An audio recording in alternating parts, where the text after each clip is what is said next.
നോക്കൂ, ഇനി ഇത് മാത്രമാണോ? ഇവരുടെ ഏറ്റവും വലിയ ഇന്നത്തെ നേതാവ് ഈ 2-3 ദിവസങ്ങൾക്ക് മുമ്പ് ആദർശം അമാനത്താണ് എന്ന് സമസ്തയിൽ വലിയൊരു സമ്മേളനം നടന്നു. അതിൽ ഇവരുടെ ഏറ്റവും ഉഷാവർ അംഗത്തിൽപ്പെട്ട ഒരാളാണ് ഉമർ ഫൈസി. അദ്ദേഹം പറയുന്നത് നിങ്ങളൊന്ന് കേട്ടു നോക്കൂ.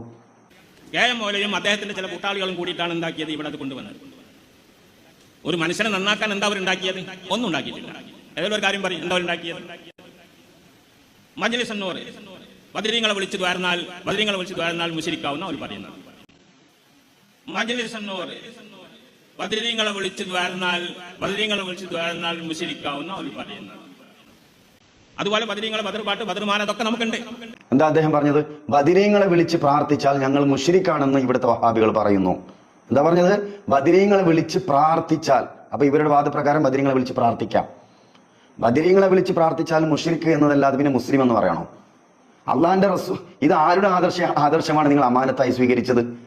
നിങ്ങളുടെ ടൈറ്റിൽ തന്നെ ആദർശം അമാനത്താണ്. ഇത് ആരുടെ ആദർശമാണ് നിങ്ങൾ അമാനത്തായി സ്വീകരിച്ചത്? അള്ളാന്റെ റസൂലിന്റെ അല്ല, അള്ള പഠിപ്പിച്ച ആദർശമല്ല ഇത്.